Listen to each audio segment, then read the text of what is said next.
Now, I'm sure in the future history books, two things will be said about this Labour government. One will be £22 billion black hole, because let's face it, they won't shut their mouths about it, even though obviously that could be completely turned around if they stopped giving our money to overseas climate emergencies and if they didn't cave into the junior doctors. And the second thing is the freezing of the winter fuel allowance, which is actually totally disgraceful in my opinion. And it seems that finally Labour have realised that the country isn't happy about it. So they sent out a one of their MPs. Just listen to this. This is definitely a weekend to turn the heating on, and I just remind people that the Chancellor did take the decision to protect winter fuel allowance for the poorest pensioners, to protect people this winter and in future winters.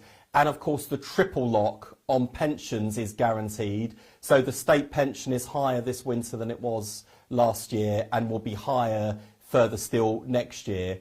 That's why the Chancellor's taken those decisions, and to make sure that we protect the vulnerable this winter. But I would certainly agree that this weekend it is a weekend to layer up and put the heating on as well. Yes, that's right. How stupid can he be? Perhaps, who knows, he wasn't using a Labour brain cell that day. I mean, think about it, Wes. How can OAPs possibly turn up their heating if you took their bloody winter fuel allowance away? It just doesn't make sense, doesn't it? How about Labour just take their heads out from their bums and just think about these things before sending someone on who, let's face it, is telling them to do what they'd only love to be able to do, but obviously they can't afford it. And campaigners Age UK, it says, have warned that 2.5 million poorer people who need the money but have lost out should go into debt rather than leave the radiators off. And that is a total shocking thing, isn't it? In fact, all of this just makes me sick. That presumably charitable organisation Age UK to help the OAPs is advising them to go into debt because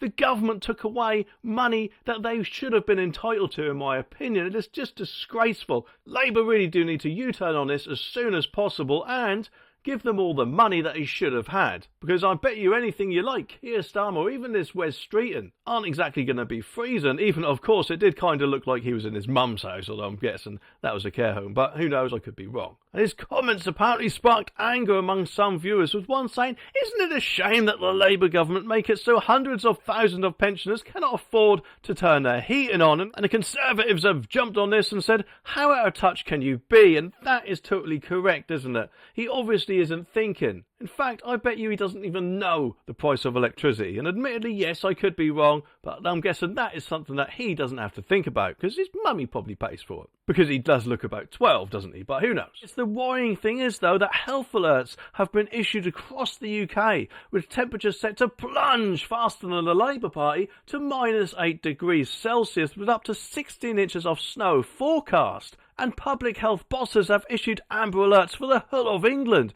from now until January the 8th. But that's not it, because the UK Health Security Agency warned a rise in deaths is likely, particularly among the elderly and people with health problems. And unfortunately, at the time of recording, we haven't had a reply from the government about this yet. But hopefully, Keir Starmer will do one of his belly dancing U-turns and give everyone a little bit of money, or at least the OAPs a little bit of money, so they can actually do what Wes Streeting advises and put the bloody heating on. And the sooner that happens, the better.